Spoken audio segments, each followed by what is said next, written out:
Question 32. Explain the meaning of term mutual inductance. Consider two concentric coils, one of the radius r1 and other of radius r2 where r1 is less than r2, placed coaxially, यानी कि दोनों के axis common है, with centers coinciding with each other. Obtain the expression for the mutual inductance of the arrangement. इसके और part भी होंगे, पहले ये पार्ट पे केंद्रित करते हैं ध्यान. म्यूचुअल इंडक्टेंस क्या होता है?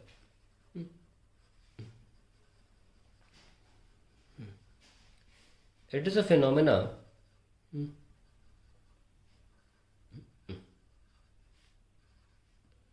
by virtue of which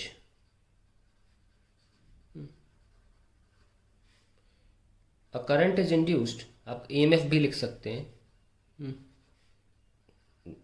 Induced in a coil due to change in flux in the neighboring coil due to varying current in it,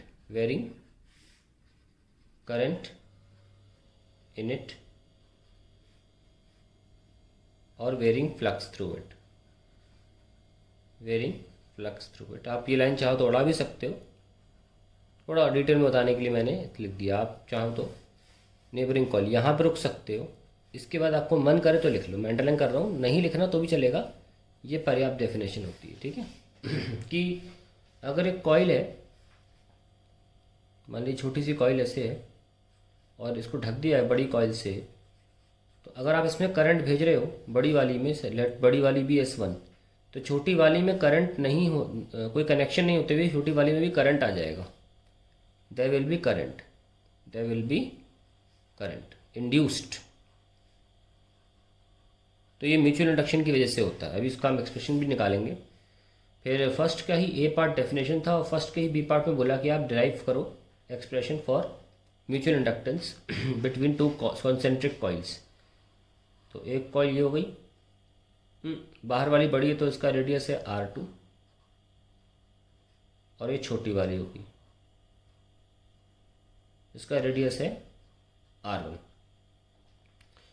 ठीक है. Now one of R1 radius R2 place को actually, ठीक है. जिसमें current नहीं रखा, देखिए तो क्वेश्चन में भी नहीं लिखे हुए हैं, तो हमें करंट खुद मानना है. हम करंट बड़ी वाली में मान लेते हैं. बड़ी वाली में मान लीजिए करंट I है, ठीक है. इसमें भी बड़ी वाली माना था तो रिलेटेबल रहेगा थोड़ा. तो जो बाहर वाली कॉइल है, और देखना इसमें छल्ले सिर्फ एक ही है, वन टर्न है. प्रोसीजर क्या है? स्टेप नंबर 1 ऐसे क्वेश्चन को सॉल्व करने के लिए सबसे पहले होता है आप मैग्नेटिक फील्ड निकालो due to the coil having current.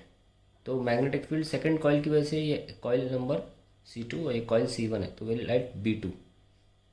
सो एक सर्कुलर कॉइल की वजह से मैग्नेटिक फील्ड क्या होती है? KI by radius into 2π. ये कर लिया. अब आप स्टेप नंबर 2 क्या लिखोगे?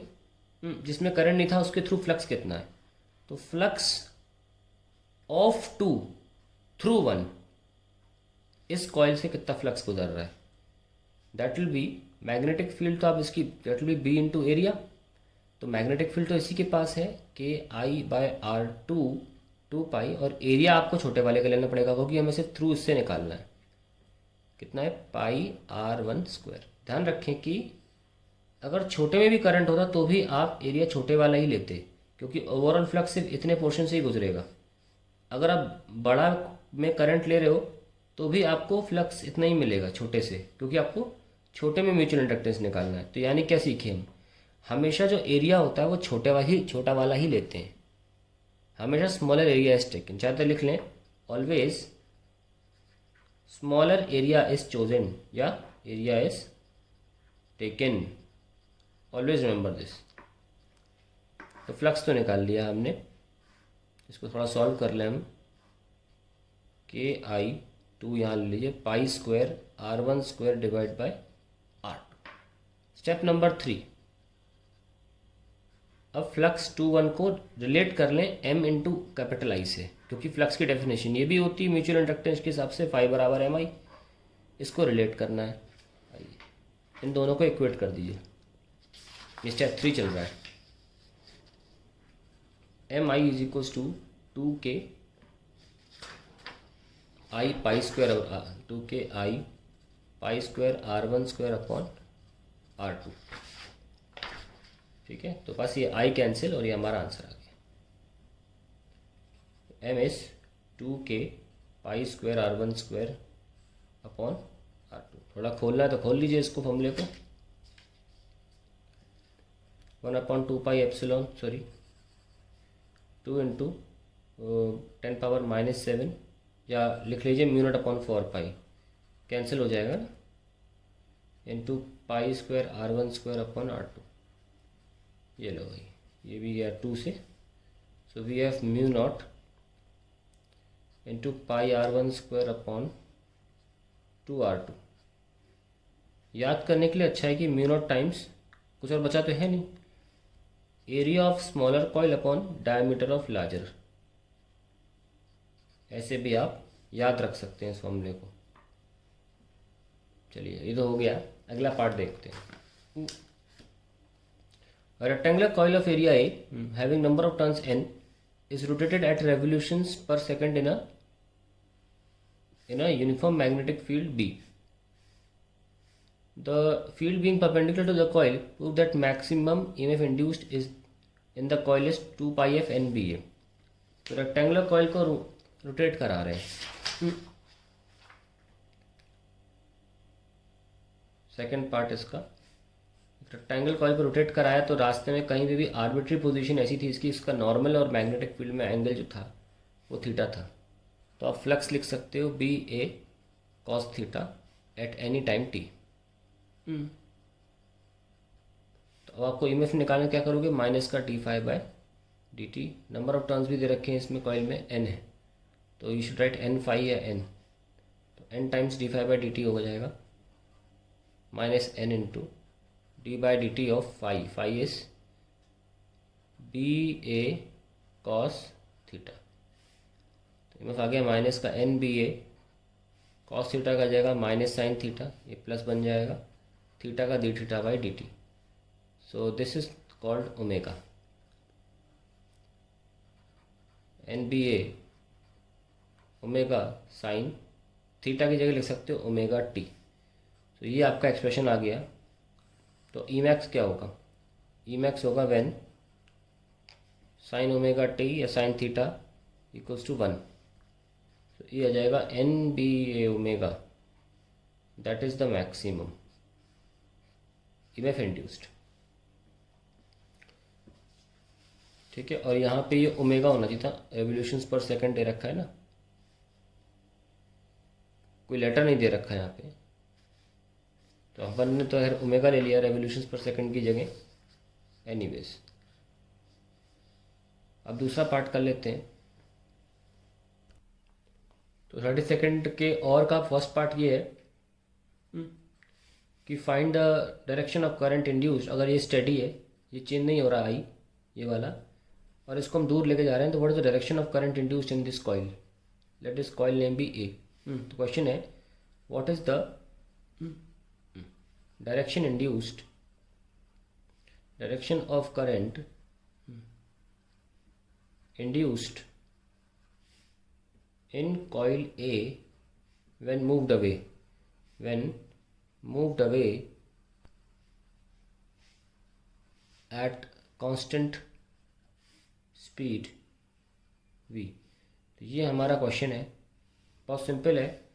आप सबसे पहले एक लकीर खींच दीजिए अंदर की तरफ, और देखिए आई क्रॉस आर क्या हो रहा है। लकीर में क्रॉस प्रोडक्ट लगाइए, आई क्रॉस आर अगर आर डिस्टेंस पर कहीं भी भीतर है तो आपने देखा क्लॉकवाइज है। क्लॉकवाइज का मतलब magnetic field inside the plane of paper होगी इस कॉइल में, इस करंट की वजह से। So we can write the magnetic flux due to I current in straight wire is inside the plane of coil,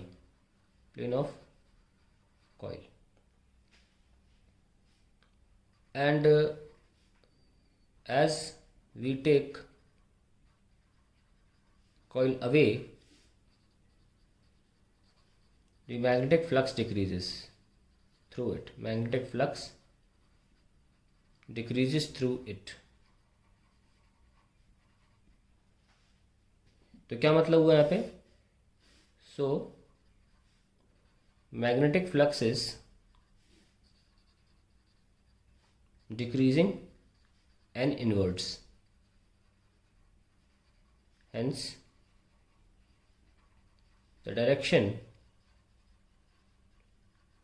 of induced flux will be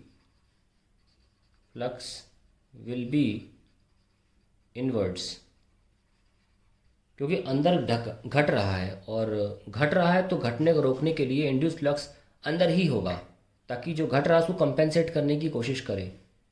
and induced flux will be inwards, for which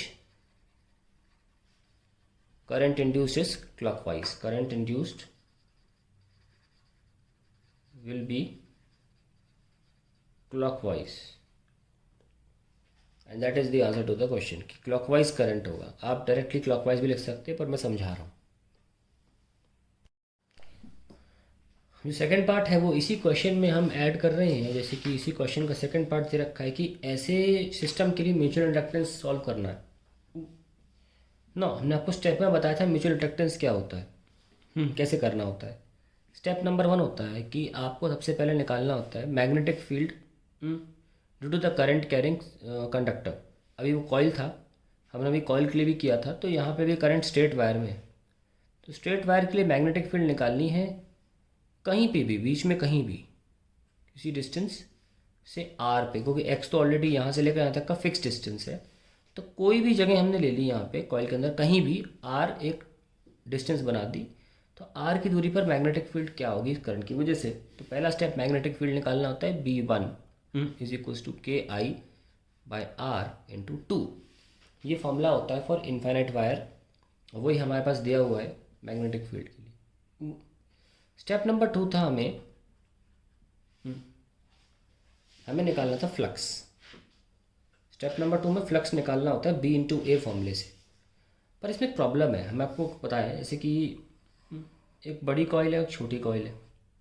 यहाँ easy है क्योंकि जो flux होगा वो same ही रहेगा, इस portion में फैला हुआ इनटू एरिया कर देंगे, क्योंकि एरिया इस तरीके से और फ्लक्स बाहर निकल रहा है. पर प्रॉब्लम क्या है, ये वायर जो है ये ऐसे रखा हुआ है और ये कॉइल जो है वो ऐसे लगी हुई है ना. तो इस वायर की वजह से इस जगह पर फ्लक्स, इस जगह पर मैग्नेटिक फील्ड कुछ होगी. यहाँ पर डिस्टेंस बढ़ने की वजह से ऐसे से आर बढ़ेगा, मैग्नेटिक फील्ड कम होती चली जाएगी. तो मैग्नेटिक फील्ड यहाँ की तरह कांस्टेंट नहीं है कॉइल्स के लिए. यहाँ के हिसाब से इस एंड पर KI/ मान लो x है, इस एंड पे KI/(x+a) है ना, दूरी बढ़ गई ना x+a. तो एक प्रॉब्लम है कि हम सिंपली एरिया से गुणा नहीं कर सकते, क्योंकि अलग अलग जगहों पर अलग अलग मैग्नेटिक फ्लक्स है. यस और नो. तो हमें क्या करना पड़ेगा, हम बहुत छोटा सा पोर्शन ले लेंगे, बहुत छोटा सा dr, इतना छोटा कि r पर और दूसरी छोर r+dr पर इस b की वैल्यू सेम रहेगी, और फिर हम एरिया से गुणा कर देंगे इस पतले से पोर्शन का, तो छोटा सा फ्लक्स आ जाएगा. तो d निकालना पड़ेगा हमको, magnetic field at r into DA. कितनी है magnetic field at r? KI/R/2. और एरिया कितना होगा भाई, लेंथ A इंटू ब्रेथ कितनी dr. तो आपको d फ्लक्स आ गया 2KI/A/R और dr, ये आ गया d फ्लक्स. अब आप ओवरऑल फ्लक्स निकाल सकते हो इंटीग्रेशन से. कहाँ से कहाँ तक, x से x+a तक. 1/r dr x से x+a तक. तो फ्लक्स कितना आया, 2KIA log of r x to x+a. So we have 2KIA log of x+a upon x. ये आपका स्टेप 2 था. ये हमने क्या किया, 2 1 निकाल लिया, flux of 1 that is wire through 2 that is coil. अब स्टेप 3 क्या था, स्टेप 3 था कि आप इसे स्टैंडर्ड इक्वेशन से इक्वेट कर दें m इंटू आई से बस। तो M I is equals to 2KIA log of x plus a by x, ये कैंसिल। सो m आ गया, ये 2K का मतलब हो जाएगा म्यू नॉट अपॉन 2 पाई, क्योंकि म्यू नॉट अपॉन 4 पाई था, 2 कैंसिल हो जाएगा, into a log of x plus a by x लिख लो या 1 प्लस ए बाई एक्स लिख लो, and that is the final answer to the question.